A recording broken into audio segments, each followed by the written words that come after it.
Hello children, this is for all my students who are in class 10th. Success comes only to those who believe in themselves and are prepared to win. And children, I am sure that you all are well prepared for your board exams. Now this is revision time and we will start revising our chapters. So I will try to explain all the poems first and then we will do the prose of the book First Flight. So children, the first poem is Dust of Snow, written by Robert Frost. In this video, I will explain the poem and the poetic devices used in the poem.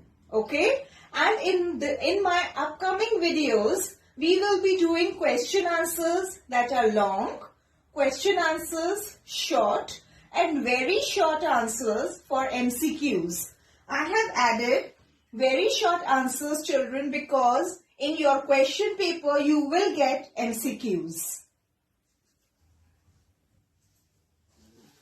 So children, before we begin the poem Dust of Snow, we should know about the poet Robert Frost.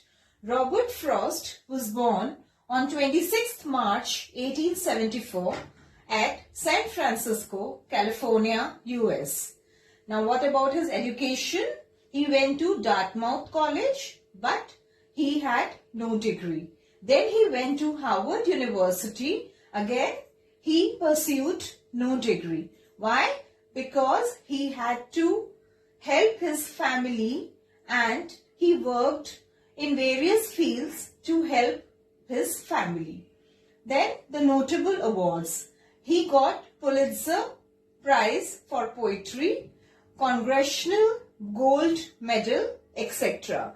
Now, few of his famous poems are The Road Not Taken, Stopping by Woods on a Snowy Evening. Children, Robert Frost died on 29th January in Boston, Massachusetts, US.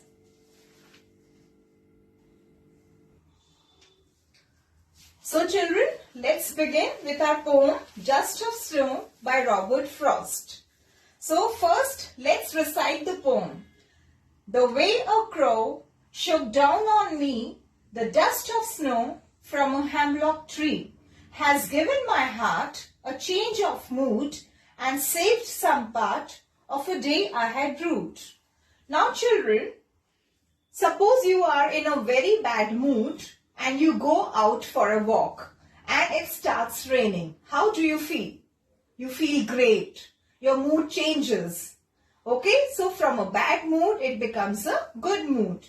Suppose you are in a very, very bad mood. Your mama has scolded you. So you go out in a garden. You see the trees, the birds. How do you feel after seeing the flowers? You feel great and your mood changes. So nature plays a very important role, a vital role in changing your mood. We should be very close to nature and understand the hidden meaning nature gives us. Now in this poem also, the poet is in a very bad mood. Now what happened on his way?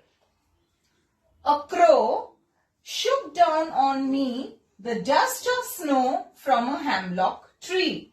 Now the way a crow shook down on me the dust of snow from a hemlock tree. In this stanza, the poet is focusing that he is in a very bad mood with the specific reason for his bad mood has not been described in the poem. He is walking down and a crow who shook down on me the dust of snow. That is, snow falls suddenly on the poet because of the movement of the crow. Now in this poem again, the movement has also not been described, whether the crow is flying, whether the crow is coming and sitting on the tree. It is only the way a crow shook down on me the dust of snow from a hemlock tree.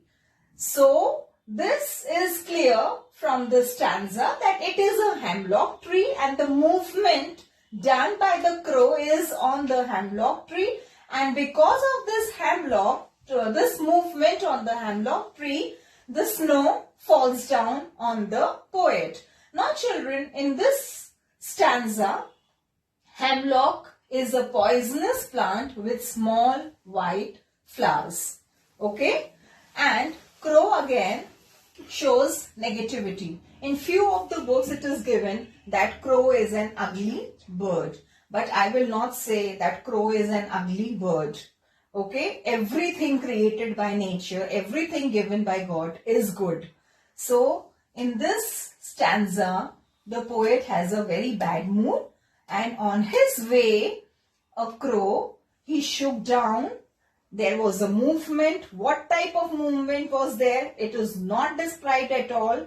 But this movement created the dust of snow, or the snow falls on the poet from a hemlock tree. Now let's move to the second stanza. Has given my heart a change of mood and saved some part of a day I had rued. Now children, this falling of the snow on the poet changed his heart. That is, from a bad mood, it became a good mood. It has given a change, okay, to the poet. His heart changed, his mood changed, okay, and saved some part. The rest of the part he had already rued, that is held in regret. He was regretting for something. For what? Again, it is not mentioned in the poem, but he was regretting for something. But this incident by the crow has changed poet's mood, and now he is happy. You can say he is happy now, and the remaining part of the day has been saved, because already he has ruined his day in his bad mood. So I hope children the explanation is clear. Now from this poem we have learned that mood changes from sadness to happiness. In first stanza it is clearly mentioned that the poet is in a bad mood, and because of the incident of the falling of the snow, the mood changes from sadness to happiness. Now the poet is happy. So again, this is nature. When we talk about snow, nature. When we talk about crow, again a nature. Now here the poet has not taken the beautiful bird like nightingale. He has taken crow. But still, crow, sometimes it is said that it brings bad omen, okay, and it is not lucky. There are various things, okay. So, it is, here he wants to explain that like crow and hemlock tree show negativity, but in this poem, poet wants to focus that nothing is inauspicious. Even a crow changed his mood. The movement of the crow changed poet's mood. Then, in this poem, again, Robert Frost, he is explaining the importance of nature. He was in a bad mood. Again, the nature, snow or crow or the hemlock tree, they changed his mood. This incident, which I have explained in first stanza, saved the remaining day of the poet getting ruined. Now, let's discuss the poetic devices used in the poem Dust of Snow. So, first we will discuss the rhyme scheme. To understand the rhyme scheme used in the poem, we see the rhyming words, and the last word of each line, if it rhymes with the other word, the last word of the another line, then they are called the rhyming words. Now see this line. The way a crow shook down on me the dust of snow from a hemlock tree. Now here crow rhymes with snow. So these are A. Me rhymes with tree. So B.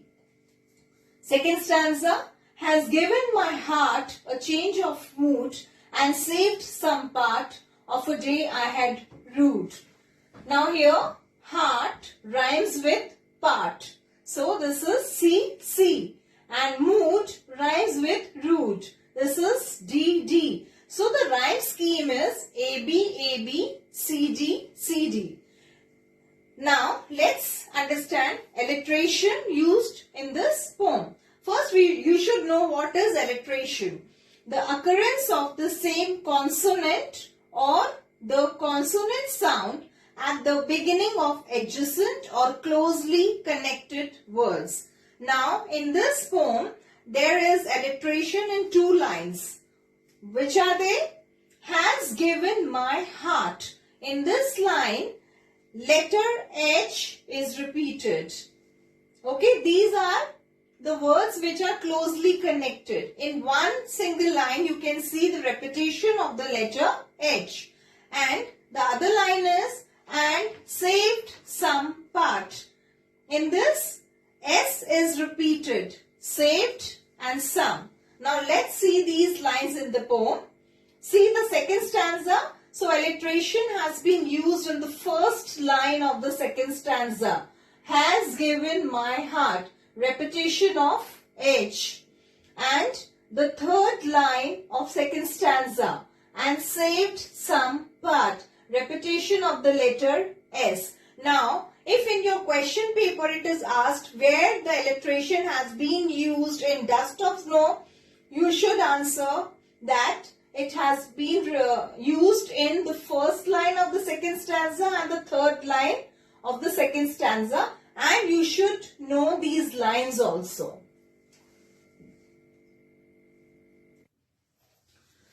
The third poetic device used in the poem is a metaphor. So, first we should know what is a metaphor. This poetic device is used to make comparison between 2 different things or ideas. Now, don't get confused between a metaphor and a simile, because in a simile also comparison is made. But in a simile, we compare using the words like and as, whereas when it is a metaphor, we compare it directly. See this example. He is as busy as a bee. Here the comparison is made between a person and the bee with the help of the words as. See this example. He is a busy bee. Here again the comparison is made between a person and the bee, but this is direct comparison. So whenever it is a direct comparison, it is a metaphor. And whenever we use the words like and as to compare 2 different ideas, then it is a simile. Now, the metaphor which is used in this poem is in the first stanza, where the poet, he compares the mass of snowflakes with dust. Okay, so snowflakes or snow is compared with dust. So this is a metaphor which the poet has used in the poem.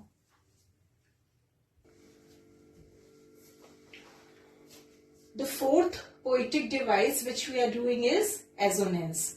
What is assonance? The prominence or occurrence of a vowel sound throughout a line is called assonance. In stanza 1, line 2, shook down on me. Here you all can see O. Shook has O, down O, on O. So O sound is prominent. Now what do you understand by prominent? Prominent is noticeable.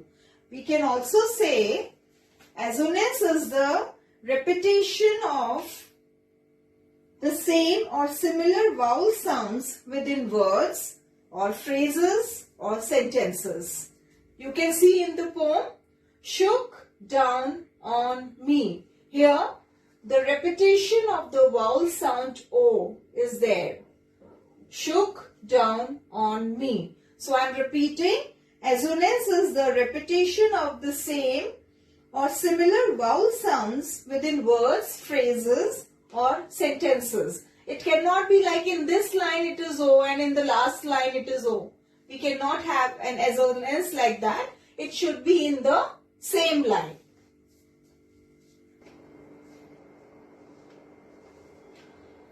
Now children, we are learning inversion. So inversion has been used in Dust of Snow. What is inversion? When the structure of a sentence is changed by the poet to create rhyme is called inversion. As the name suggests, something which is inverted. Okay, something, if it has changed the position, then it is called inversion. Now how has it been used in the poem? In this poem you can see, now whenever in English we write a sentence, there is a specific structure. For example, subject, then verb, then object, right?